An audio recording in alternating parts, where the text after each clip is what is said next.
Well, welcome to today's show. I'm your host, Mariana Dalto, and our guest today is Adrian Smude.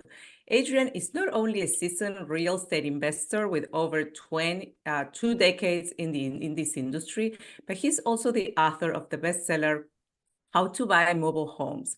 And he's also a speaker dedicated to educating others on real estate investment. Welcome, Adrian, to the show. Thanks for having me. I'm excited. I'm excited too. There's so much to talk about. So let's start first with your background and your journey. Tell us how about your journey into real estate. And I think you're gonna talk about how an eviction led you to first buy your property or something like that. So I'm gonna let you talk about it. Yeah. So, as you alluded to, don't rent a 20-year-old Adrian and his friends. But we had multiple evictions, and we got the evictions for parties like spaghetti wrestling party, a mud wrestling party, a pool party inside the house, parking a motorcycle in the house. So again, you don't rent a 20-year-old Adrian and his friends. But that led me to solve the problem. We got tired of being evicted, so I bought a house so I couldn't get evicted anymore. And then I learned why we were such bad tenants. So I bought that house. I bought a second house later, and that was at the top of the last market. I was supposed to refinance it in a few years. That's what the banks told me. Well, a few years later, market was going down. I went from losing a little bit every month to a little bit more every month. And then I eventually gave the house up as a short sale. I didn't give up though. So a few years later, I bought some more houses. And then fast forward a little bit longer, I got into the mobile home niche within the real estate investing and haven't looked back. I sold the houses, bought more mobile homes, like a single unit mobile home, a home and land together, and I rent them out long term. And that is how I live my life now. That is my main business. And then I started teaching and speaking around the country and having fun. So first of all, tell us where you're located physically. Oh, my business is in Central Florida, in between Tampa and Orlando, a little town called Plant City. And then I decided a few months ago to move to Denver. So now I run my Oh. business from halfway across the country. Amazing, amazing. And then, so initially, when you had this story about buying a property and then moving and then buying another one, what happened within that part of your life where you decided to switch to mobile homes, which is very different initially when you were just with regular property? So, what was the driver switching to mobile homes? Well, that's one reason I mentioned that short sale real quick, because that has always stayed in the back of my head and it really has kept me conservative. Now, people don't always think of conservative going with mobile homes. And if you're watching this on YouTube, like the one behind me, people don't usually match that with conservative, but it's conservative with the numbers, the spreadsheet. That's where I'm conservative because I had that short sale. I lost a property. I didn't pay all my bills. And that has always stuck with me now. So I don't want to ever go again without paying my bills ever again. I don't want to compromise my integrity. And so I was searching for something different, something new to me. Mobile homes are not new. And that's where I found the mobile homes, and they make a higher return on our investment so that the cash flow is safer, which means I can always pay my bills. Oh, very nice. And are mobile homes mostly in Florida? Is that like the biggest location for mobile homes, or there's other regions that they offer that? So they're all over the US. Florida is, I believe, number two, second state. Texas beats us out because, well, it's a larger state. But they are in all the different states. They're in Alaska. People think, oh, well, it's too cold up there. They're all over the country. They're usually a little more rural. So you don't always see them in the cities. In Florida, we do still have them in cities. The cities are trying to push them out because they want higher tax dollars with a bigger, taller building. Mm. So what are some of the biggest challenges you faced in your early real estate ventures? And I know you started first with the other properties and then you move into mobile homes. So what are the differences? And then what were the biggest challenges that you faced? One of the biggest challenges was really my mindset. If not so much real estate or mobile homes, when I really look back at it, I thought I knew what I was doing and I didn't ask for help enough. I didn't get coaching. I didn't get in a mastermind. I didn't ask for help. So I Did you have just any thought I, background in real estate before even doing all this stuff, or you just started learning no, once you oh no, started? I was Okay. worked at Walmart in college and went and bought a house. This is way back when you just signed a piece of paper and they gave you a house. So they didn't check Yes, to see yes. who you are. But really, it was that mindset so that I made a lot of mistakes by not asking for help. And I could have shortcutted a lot of my mistakes and learned from other people's mistakes. Now I try to do that as much as I can. Yeah, I still make mistakes. I still, every once in a while, I go and do it my way. And then I'm like, oh, I should have listened to my coach.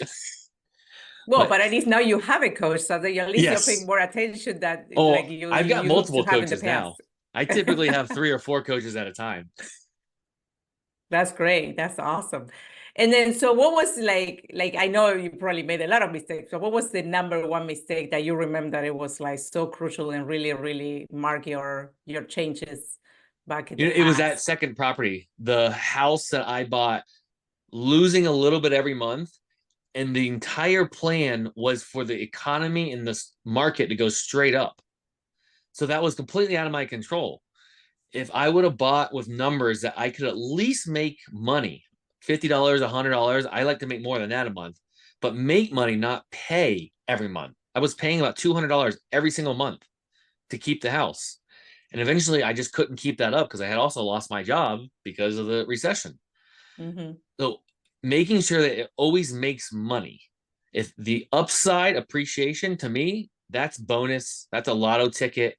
That I don't count on that because it's out of my control. So I'm very conservative now with my numbers because of that. And that's with any business. I have some other businesses that are not mainly real estate. I still want the numbers to make sure they can cash flow because that's all I can truly eat every day is cash flow. Mm-hmm. That's key. Cash flow is key for everything. Yep. And you teach that, probably one of the things that you teach is like making sure that your cash flow is healthy and Yes, exactly. Now for fix and flipping, it is a little different, but you still have to make sure the numbers work. And we have the backup plan. If we plan to buy it, fix it up, sell it to an owner occupant, the worst case backup plan is we can rent it for a little bit of a profit. So we don't Mhm. plan to do that with those, but we still want to have multiple backup plans. Okay, yeah, that's a very, very safe plan. I see that you Yeah. really got burned in the beginning, so now you're really trying to make sure that you're covering all the And, areas. exactly. And people are paying more than I am right now. And I hope they never get hurt. But everyone that's paying more than I am has never been through a recession. And Mm, I felt it. And I study my mentors that have been through 2 and 3 recessions. And I keep listening to them, which keeps me from straying away and paying more than feels safe for me to sleep at night. mm. Okay, so what are the common problems that your clients face when investing in mobile homes? All of these problems I'm going to mention, I look at as opportunity because as soon as we can learn how to mitigate it, now Yes. we are ahead of most people. So financing the properties, mobile homes, again, like the one behind me, there's no bank that's going to finance that. Mm, I like that because that means I have to go to a friend and a family. I pay them the mortgage instead of a bank. I get emotional value out of that, but I have learned the skill set to communicate with other human beings, not banks, to then give them the opportunity to lend on it. So lending is a little more challenging if you only use banks.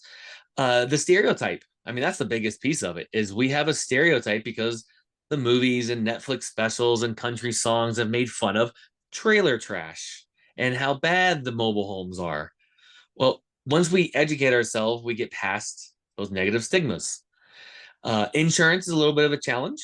And that means either we have to buy at a better number because we cannot get coverage if a hurricane comes through, or we just have to be able to do the repairs. So insurance is definitely a little more of a challenge. I mean, those are some of our biggest pieces right there of the hurdles that I find really keep people from getting in it. But once we educate, now we look at it as an advantage. mm, okay. Okay, and then how do you differentiate yourself from other real estate investors, and what solutions do you provide to your clients in order to set apart yourself from your competition? My solutions are the piece of the business that I still absolutely love is I love to sit down with someone that has problems and challenges and talk through it and come up with multiple solutions for them. And then hopefully I'm involved in the solution that they pick and I can make some money. But I love to go with a homeowner, like I said, sit down and talk.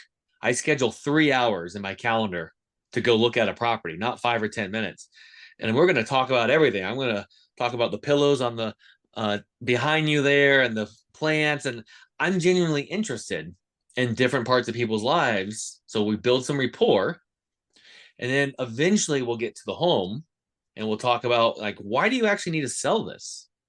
I want to go to the root cause, because then I can usually craft a offer that fits what you truly need in life, not just say, here's a price I can pay you.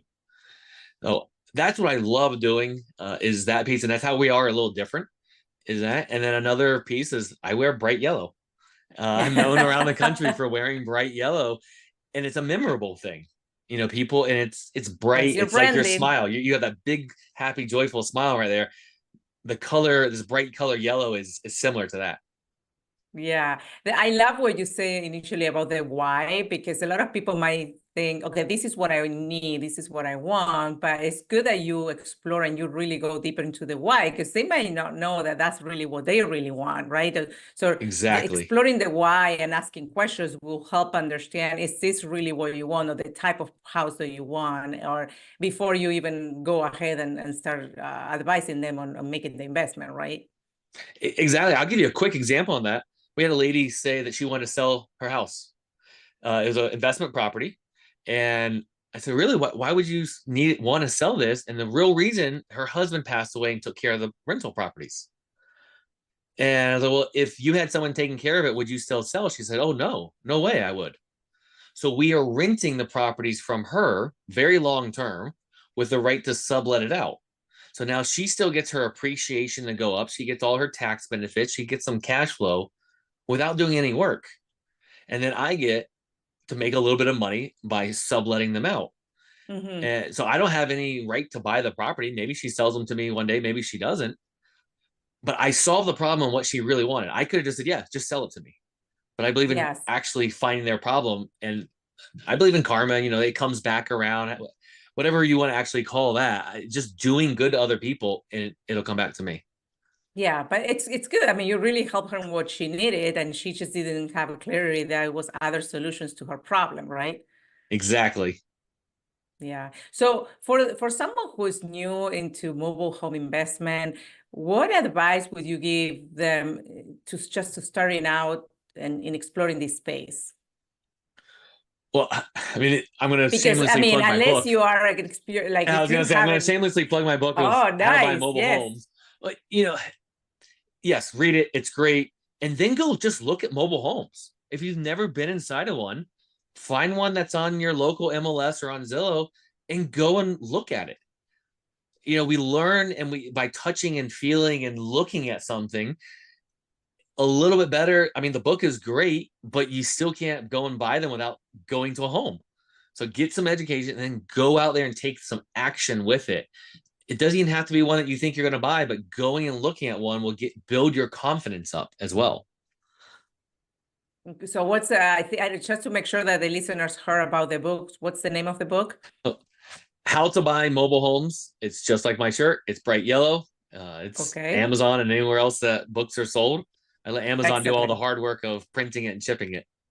Excellent. Okay, good. Just make sure that the listeners will catch that in case if you are in the beginning, early stages of considering this is a good way to start learning and doing research. So what are some strategies for identifying lucrative mobile home investments? Do you have some strategies to share?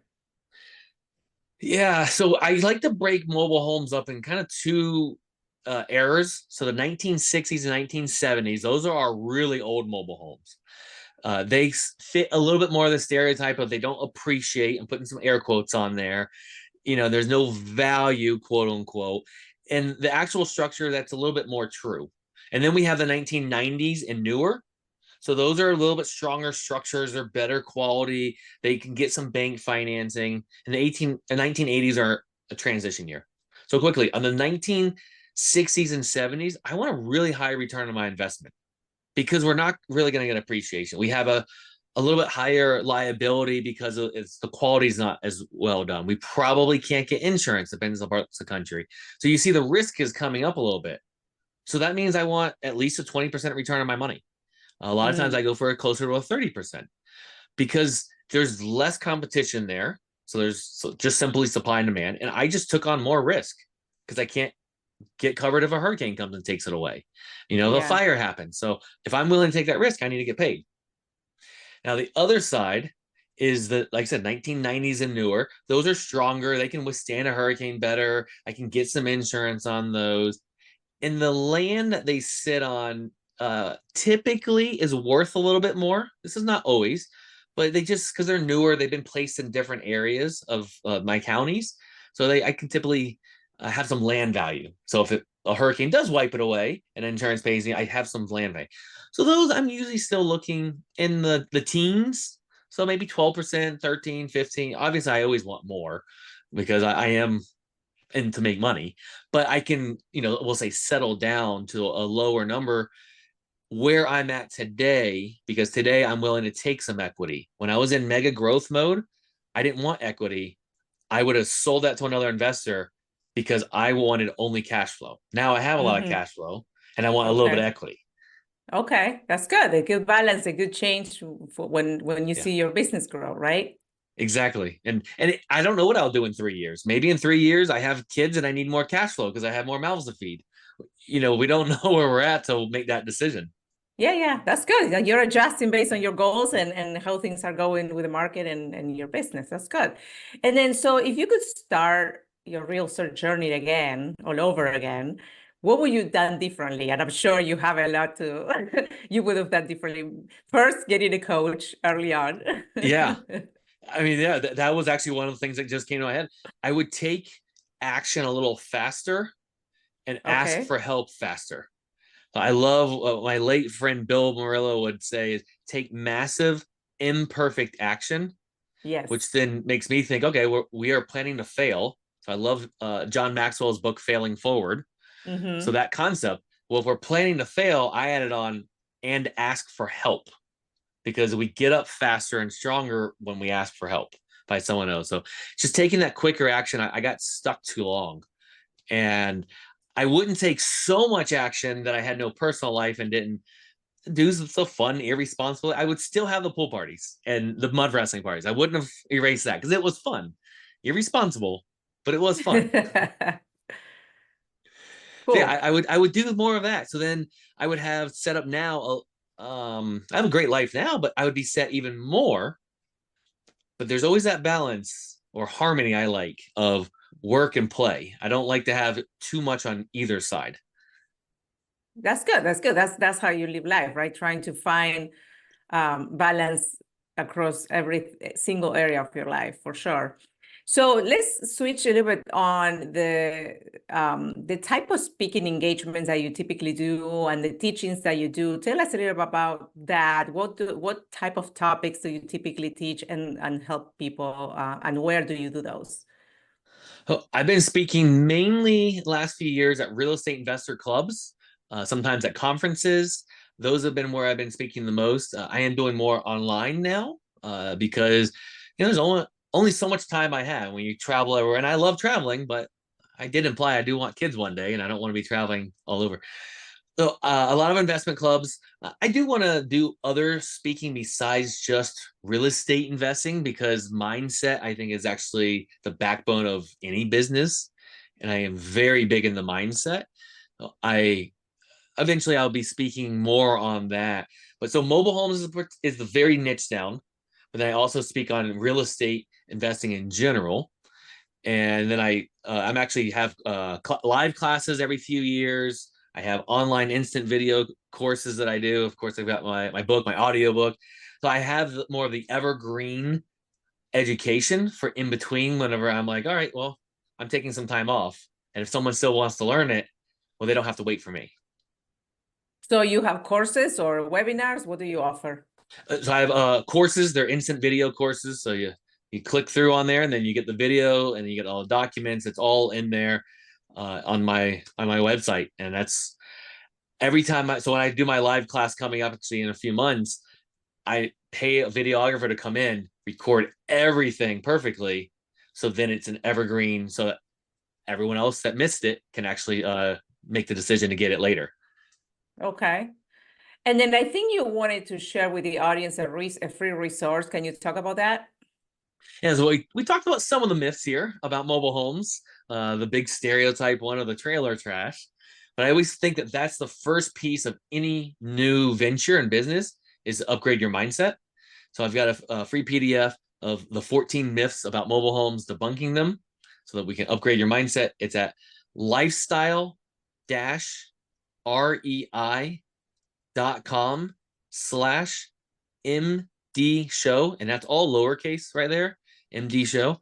And you can go there and just instantly download it. If you prefer to email me or you have any other questions, you can just email me directly, Adrian at lifestyle-rei.com. And I love helping. You can tell I love to talk about this stuff. I know, I see that. And I will put everything in the show notes for the audience so that they can go and track all those resources that Adrian is sharing. So one more question related with with the market, with the real estate market. How do you stay motivated through, during, tough times and changes in the real estate market? How do you help yourself and others that way so then, people can keep moving forward? So mobile homes are typically in the recession resistant price range, the workforce housing. So essentially the lower income. So what I see and study from the past recessions, if we have a two household income, they have about $200 or $300 extra a month. Well, if one person loses their job, likely in a recession, what happens? They have to come down a rent level, and that keeps happening until the affordable housing space, which is where most mobile homes are. So that means we are going to have a larger supply of people wanting our homes so that we can pick for the very best person. Technically, maybe we can raise some rent. So I'm pure supply and demand, but I look at the fact we have a larger applicant pool. So we'll never go without being able to pay our bills because we have a full property. Now, we have some properties above the affordable housing space, and I run my numbers extra conservative there because I want to be able to have a long-term business that in a recession, I can lower my rent and still make money on when I'm above the affordable housing space. I definitely want to be able to do that. In the affordable housing space, we don't have as much concern of that. Okay. That's good. Anything else that you want to share with the audience about your business, about what you teach, anything that they should maybe know or consider before we finish the conversation in the show? Yeah, download the PDF for sure and get the book or audio book. And then out of the show, take something and take instant action. You can make some type of action right away from today, and then you can take some type of action at every other episode on here, put it in your calendar to take the second action, because that's how we get better. I'm listening right now to Atomic Habits, that book that is, I know the concepts, but I'm re-listening and I'm just like, oh yeah, I need to do 1% a day, not 10, 20, 30%, one tiny percent better every single day. And he said you're 37% better by the end of the year. Yes. So if you do that with all of this stuff, small steps. Exactly. We try to overcomplicate everything and go big, and then we burn out. It's that small, consistent things. Okay, so my roadmap, I think, is you get first the free resource that Adrian is sharing. You can also, if you want to learn more, buy the book. And also Adrian has courses. So if you like to maybe listen to courses more than reading, on the third one was, so you have courses, and then you can also go and see him speak at any of the events, right? Or do any trainings. And I've got a blog post on there that shows everywhere I'm going to be for the year. And if you have any trouble picking which course I have on there is best for you, send me an email. I want you to get the best one for you, not just go and buy one. I always try to make sure that people are getting what they actually need, not, just buying something.